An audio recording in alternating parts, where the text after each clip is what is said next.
So today is a nice and sunny day. It's really warm outside for Canada, and I thought that it would be a great day for me to showcase and kind of review two things that I have right now, ND filters. So I think ND filters are actually really useful for the Osmo Pocket 3.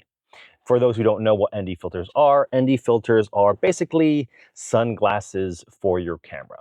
And the reason why you might need this is to control aspects of the exposure triangle, ISO, shutter speed, and aperture. But with the Osmo Pocket 3, the aperture set to 2.0, so that's kind of set there. Shutter speed, I personally like 4K 24 frames a second. So that's what I'm shooting on right now. So that really limits, the only thing I can control is ISO.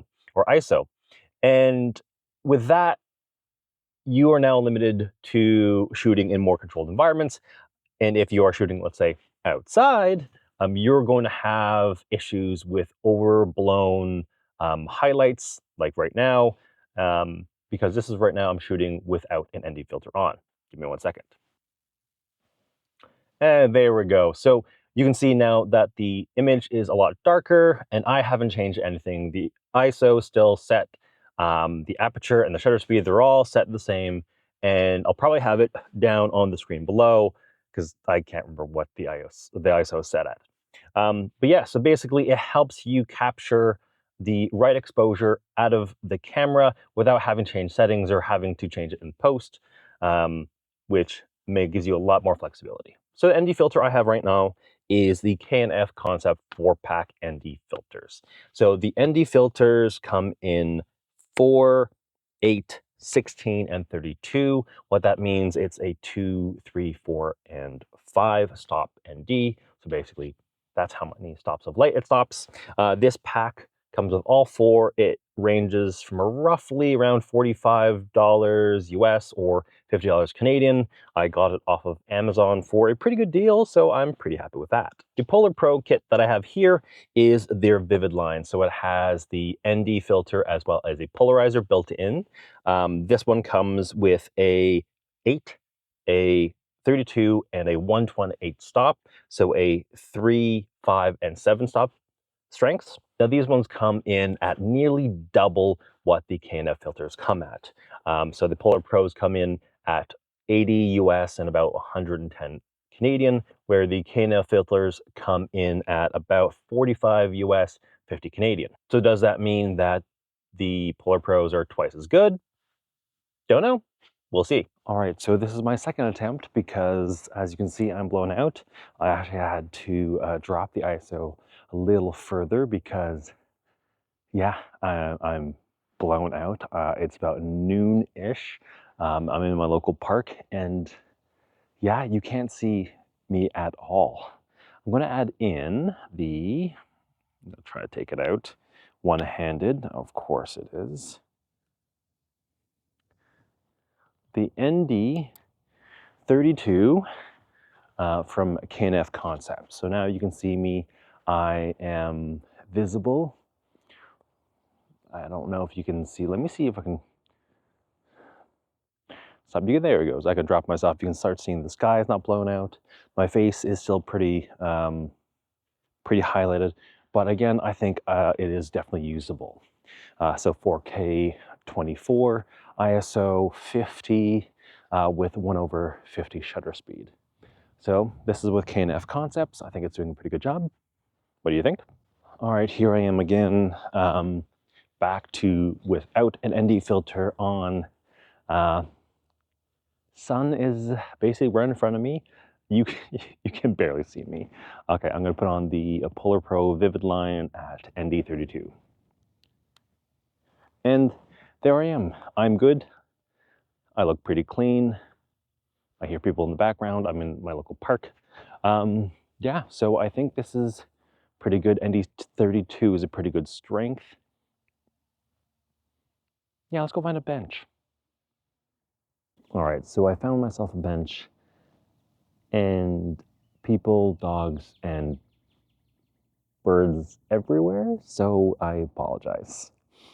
But right now I still have on the PolarPro's ND32 circle polarizer ND filter combo, and it's good.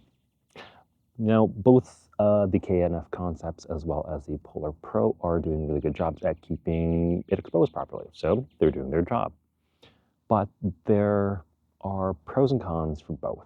K&F Concept filters is that they are low profile. What I mean by that is that when you close and power off the Osmo Pocket 3, it closes along with it. You don't have to take it off. I know a lot of other first-party as well as third-party filters, they don't work that way, so I'm very glad that K&F Concepts, and I think there are a couple of other ones out there, have made something low enough that it works. In addition to that, being low profile, you can actually stack them. So you can stack the ND strengths and make them stronger, so you get more power out of it. But then you lose all that slim profile benefits, and you again have the issue with closing and powering it off. The second thing in the camp for K&F is that they are half the price of PolarPro. It's not a huge difference, but at the same time, when you can save money, you can save money. Thirdly, you get 4 filters with the K&F kit, in addition to a screen protector. Now, I did put the screen protector on, and it is nice. I mean, really, if you put it in the case, it's screened down anyways, but it's nice to peace of mind that you have it there for you. So now, is this a clear winner in the camp of K&F? Like, yes, that's the one I should get. Not really.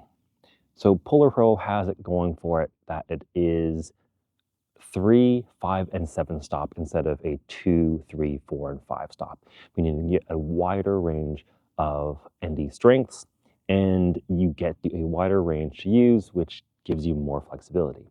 On top of that, of course, you have your circular polarizer, so if you're dealing with water, glass, anything with reflections, it can definitely give you more tools in your tool belt to use. Another one in the camp for PolarPro is that they're easier to take off because they aren't as thin, they aren't as slim profile. I can take them on and put them off really easily, and taking them out of the case is not a headache. Because the K&F filters are so small, my fingerprints get all over them all the time, and it's a real big pain.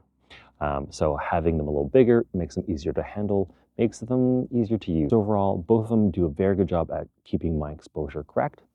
But I think for simplicity and ease of use, I'll probably keep the K&F filter on my Osmo Pocket 3, or at least in the case, so I have that option.